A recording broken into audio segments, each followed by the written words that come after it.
While we may have issues in this country with the Green List and our government's travel restrictions, at least foreign trips are still an option available to us. Unlike in Australia, where the ban on international travel has been extended again, this time until December.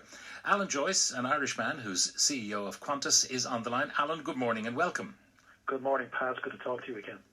Now, the ban on international travel, how big a part of your business was the international rather than the domestic? Because we know Australia is a huge country, and really the only way to get from A to B a lot of the time is by flying. It is, Pat, and international is a huge part of our business, so it's around half our revenue. So we're an $18 billion business, so nearly $8 billion of that stops overnight when we don't have international. And the government is still allowing some international to come in, but it's a cap of 4,000 people a week. So it's very limited, and so the economics of putting the services on don't work. So we have very tight borders internationally, and as we'll talk about, some very tight borders domestically. Now, is a freight service still being run by Qantas? Because, you've got to bring stuff in from the rest of the world. Yeah, so we had, before COVID-19, we had around 320 aircraft. We're actually still flying 100 aircraft, mainly domestic, but we have a number of freighters that are flying 747-8 freighters that fly between Australia, China, North America to bring products in. And we have passenger aircraft that were flying empty into China and into Asia to come back with freight on them. And we have domestically around 15 freighter aircraft that are flying around. Everybody's ordering online. People are not going into big department stores as they would have before. So actually our freight business is actually having a record year. Now, in terms of the crew, the flight crew who fly these aircraft, what happens to them when they come back? Are they tested? Do they have to quarantine or what? Yeah, because it's only a freight aircraft, there's no cabin crew, so it's only pilots. And we've gotten an exemption with the government that they self-quarantine at home. Otherwise, I don't think we would have had anybody who volunteered to do those freight services. And our people are very disciplined in how they manage that. Now, internally, where can I fly to and from at the moment, or are states restricting arrivals? So we're flying around 20% of our domestic schedule, and unfortunately, it's mainly intrastate. So there's some big states in Australia, like Queensland. It's probably 7 times the size of the United Kingdom. And we can fly in that state, but not between. There's very little traffic allowed between the states. So our biggest route on the Qantas network at the moment is Brisbane to Cairns, which is completely in Queensland. We have 9 flights a day, which are selling better than they were before COVID-19. From Perth to Broome, which is in Western Australia, and from Sydney to Ballina, which is in New South Wales. But the second largest route in the world, which was Melbourne to Sydney, we used to have 45 flights a day on it. And unfortunately, that's down to less than 2 flights a day at the moment, because there is a complete closure of state borders, essentially, in Australia at the moment. So if I was to drive between the 2 cities, it would take me a while, but would I be stopped at the border between the 2 states? Yes, you would. And there's a very conservative approach. The states' borders are controlled by the premiers. They're the local state governors, if you have it. They control the state borders, and they've been very aggressive at closing the borders when there were cases. So we're in a ridiculous situation in some ways, where we have some states with no cases and have had no cases for weeks close the state with no cases. And we have some states with very low cases, like New South Wales, close the states with no cases as well. So the state premiers are very popular by closing the borders down. It's a very popular decision. But I'm not sure it makes economic sense or scientific sense. And there seems to be at the moment no case for why those borders are remain closed. And we're asking for some framework to be applied nationally to allow us to have certainty on when borders are opened and when they're closed. At the moment, they're just closed no matter what the level of cases are around the country. You want some sort of a green list situation whereby if you have zero COVID in one state and zero COVID in another state, that you can have air bridges between those states. Spot on, Pat. I mean, we understand fully why Victoria, which is where Melbourne's based, and there was a very bad second wave that came through Melbourne, and that border needed to be closed, and everybody recognised it because cases got up to 700-800 a day. But as I said, there are some states with very little or no cases, and the borders continue to remain closed, and it is causing huge economic damage because we have over 1 million jobs in Australia that are dependent on tourism.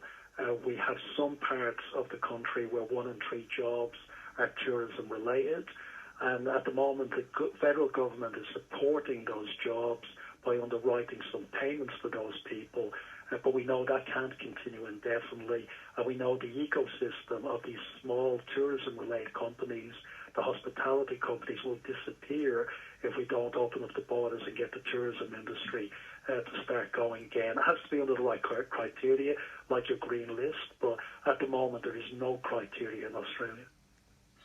Now, in your own business, you have planned to let 6,000 people go, which jobs may never return, who knows, because there may be a different model of flying after all of this.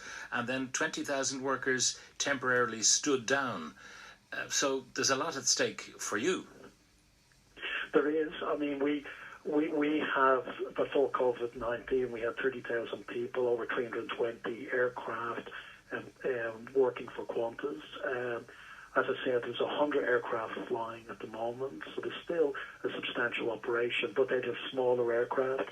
Our super jumbos, the A380s, are all parked in the Mojave Desert. We don't think that demand for them will come back for 3 years. So we're planning on a long recovery, like IATA, the industry body, is, and we don't think we'll get demand back to 19 levels until 24. So that means we have to shrink like nearly every airline on the globe is. We're better than most airlines. We have a lot more cash. That means we can last longer. We were able to raise nearly $1.5 billion in equity, over $2.5 billion in new debt this year, which gives us the ability to get through to 2022 on current circumstances. But we still need to make the action and the tough decisions, and it's terrible for our people. There are a lot of people stood down, a lot of people being made redundant, and I think the longer we have these border closures based on no scientific data, the more harsh it becomes people across the economy. The aircraft, some of which, as you say, are parked in the Mojave Desert, and I presume that's because it's dry, so you don't have the deterioration of an aircraft if it's protected appropriately. But some of them, I presume, might never fly again. They will have to be retired. Yeah, so we brought forward the retirement of the 747s. We've been flying every variant of the aircraft for nearly 50 years, and some aircraft that were relatively young, only 15 years of age, we decided we retired them and not bring them back. So they've been sold for scrap essentially, and that was sad to see. It was very emotional here. We had a ceremony to say goodbye to them. We had some of our pilots had worked on every type, had only worked on the 747s. So it was hard to say goodbye, but it was the right economic thing for us to do. I think the A380s will come back. We've written the aircraft down by nearly $1.7 billion in terms of asset value because there's not a resale of those aircraft. But we think there will be demand for them eventually, but it could be 3 years away. Now, the prospect of a vaccine, we're told there could be a breakthrough before the end of the year, but it may be another year before it's globally available to everyone who needs it. So we can't look to something happening very quickly on that front. But the idea of a pre-flight COVID-19 test, some people are touting that as the way forward. You arrive at the airport, you get tested. Before you board even, they know the result and they can stop you. Yeah, so there's a few very interesting developments on the testing side. could come before a vaccine and could be pretty good at opening international markets, particularly for Australia with its conservative stance at the moment. And there is a test that I think is being tested in the United States, which could be a 15-minute, like a breathalyzer, and not only tests your exposure to COVID-19. So if you've been exposed to it, you know, because the problem we have at the moment is, and we've had people coming in internationally that rightly are put into quarantine here in Australia for 14 days in hotels, where at day 12 or day 13 they develop the symptoms of COVID-19 and hasn't been discovered till then. So to overcome the 14-day quarantine, you need a test that effectively looks for the exposure of people to the disease, so you know if they're going to develop at any stage. And there's some testing that looks like it may be viable in that space. Because even if you put a test in place, the testing that's there today, if somebody can develop it within 14 days and the test can preempt that, I don't think countries like Australia would release that quarantine period, and that would discourage certainly tourists and a lot of business travellers from coming into countries like this. Okay, so that's the key, that it shows not that you're heavily coming down with COVID-19, but that you've been exposed to it at all, and you've got some tiny infection of it, which will grow into something more, that it will detect it in 15 minutes. That's the pipe dream. And that could be the game changer if that testing was available. And I think with a vaccine, I mean, we see in Australia, it's put its name down and secured 80 million doses of the vaccine to be produced in 2021. That and a valid vaccine, and there's some good progress being made on vaccines, I think can get this issue managed into the future. And we're still planning that we won't have long-haul international operations until the earliest of July next year. And that will mean we won't be flying to Europe or North America until at least then. And we've set that expectation because we think that's the earliest that you'd either have this testing regime or you'd have a valid vaccine that would allow you to start operations. Now, many Irish people, of course, have relatives and friends living in Australia, and they like to fly Qantas to those destinations. They had to cancel because the Australian government shut Australia down effectively to international arrivals. So what happened about refunds? Did people get their refunds? Yeah, it depends. It depends on the ticket class that was there. But what we have been doing is been working through a massive amount of refunds bit by bit. As you can imagine, call centres and processes weren't set up for the level of cancellations that we have. But so it's been slow, like I think a lot of the European carriers have been managing it. But we've refunded hundreds of millions of dollars. We've asked people if they wanted to convert the credits. We've given people complete flexibility on credits, but an individual decision. And we've extended the period of time and when people can use the credits, and we keep on extending that depending on when we think international borders are opening. So, and a lot of our customers, I think nearly 70%, mainly Australians, have converted to credits and have the use of them when they need them. And I think airfares, as we've been saying, once we start putting aircraft back in the air, will be cheaper. We'll be encouraging people to travel, getting people moving again. So those credits will be of more value in the future in terms of the purchase of airfares. Now, one of your great projects as Trailblazers was Project Sunrise. This was going to create a direct route between Sydney and London, and it worked. You got there with fuel to spare. But of course, that's been put on hold. You were about to sign the contract for the aircraft that would have serviced this route. What's the status of that?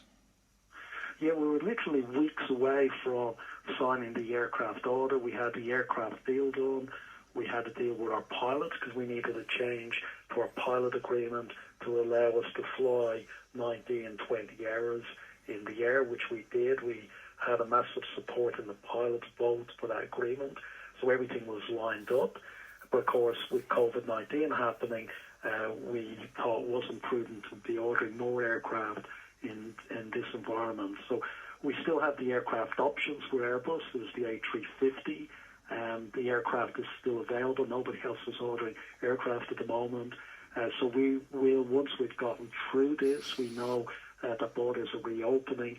We're going to come back and revisit it. We think the business case, Pat, will be even stronger because people are more likely to want to fly direct in the post-COVID-19 world than to stop off somewhere, and that's what our research is telling us.